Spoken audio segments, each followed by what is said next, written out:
एक बार शीतला माता ने सोचा कि चलो आज देखूं धरती पर मेरी पूजा कौन करता है, कौन मुझे मानता है। यही सोचकर शीतला माता धरती पर राजस्थान के डुंगरी गांव में आई और देखा कि इस गांव में मेरा मंदिर ही नहीं है, ना ही मेरी पूजा होती है। शीतला माता गांव की गलियों में घूम रही थी। तभी एक मकान के ऊपर से किसी ने चावल का उबला पानी, जिसको माड़ कहते हैं, फेंक दिया। वह उबलता पानी शीतला माता के ऊपर गिरा, जिससे शीतला माता के शरीर में छाले पड़ गए। शीतला माता के पूरे शरीर में जलन होने लगी। शीतला माता गांव में इधर उधर भाग भाग के चिल्ला रही थी, अरे मैं तो जल गई, मेरा शरीर तप रहा है, जल रहा है, कोई मेरी सहायता करो।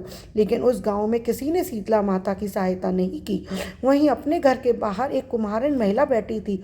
उस कुम्हारन ने देखा कि अरे यह बूढ़ी माई तो बहुत जल गई हैं, इनके पूरे शरीर में तपन हो गई है, इसके पूरे शरीर में फफोले भी पड़ गए हैं, ये तपन सहन नहीं कर पा रही।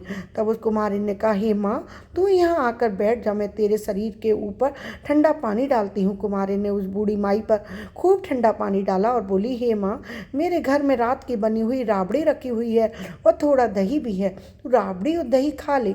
जब बूढ़ी माई ने ठंडी ज्वार की आटे की राबड़ी और दही खाया तो उसके शरीर में ठंडक मिल गई। तब उस कुम्हारिन ने कहा, आ माँ, बैठ जा, तेरे सिर के बाल बहुत बिखरे हैं, ला मैं तेरी चोटी गूंथ देती हूँ। और कुम्हारिन माई की चोटी गूंथने हेतु कंघी बालों में करती रही।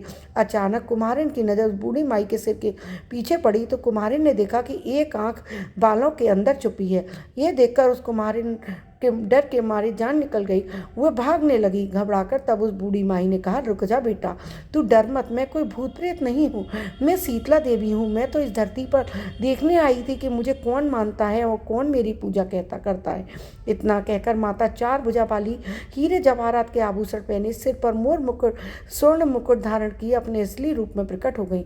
माता के दर्शन कर कुम्हारिन सोचने लगी, अब मैं गरीब इन माता को कहाँ बैठाऊँ। तब माता बोली, हे बेटी, तुम किस सोच में पड़ गई। तब उस कुम्हारिन ने हाथ जोड़कर कहा, आंखों में आंसू बहते हुए बोली, माँ, मेरे घर में तो चारों तरफ दरिद्रता बिखरी हुई है, मैं आपको कहाँ बैठाऊँ। मेरे घर में ना तो चौकी है और ना बैठने का आसन है। तब शीतला माता प्रसन्न होकर उस कुम्हारिन के घर पर खड़े हुए गधे पर ही बैठ गई और एक हाथ में झाड़ू और दूसरे में डलिया लेकर उस कुम्हारिन के घर की दरिद्रता को झाड़कर डलिया में भरकर फेंक दिया और उस कुम्हारिन से कहा, हे बेटी, मैं तेरी सच्ची भक्ति से प्रसन्न हूँ, अब तुझे जो भी चाहिए मुझसे वरदान मांग। तब कुम्हारिन ने हाथ जोड़कर कहा, हे माता, मेरी इच्छा है आप इसी डुंगरी गांव में स्थापित होकर यहीं निवास करें और जिस प्रकार आपने मेरे घर की दरिद्रता को झाड़ू से साफ कर दिया, ऐसे ही आपको जो भी भक्त होली के बाद की सप्तमी को भक्ति भाव से पूजा करे, अष्टमी के दिन आपको ठंडा जल, दही व बासी भोजन कराए, उसके घर की दरिद्रता को दूर करना, उसकी पूजा करने वाली महिला को अखंड सुहाग देना,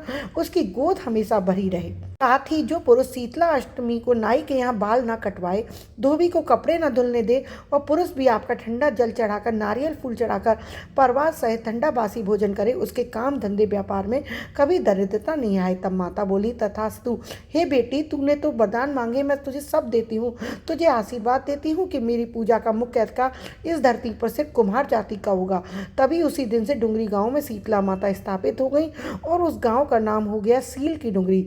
सील की डुंगरी भारत का एकमात्र मुख्य मंदिर है। यहाँ बहुत विशाल मेला भी लगता है। आशा करती हूँ आपको वीडियो अच्छी लगी होगी और वीडियो अच्छी लगे तो मेरे चैनल पर इसी प्रकार बनी रहिएगा और मेरे चैनल को लाइक और सब्सक्राइब करना बिल्कुल मत भूलिएगा। राधे राधे।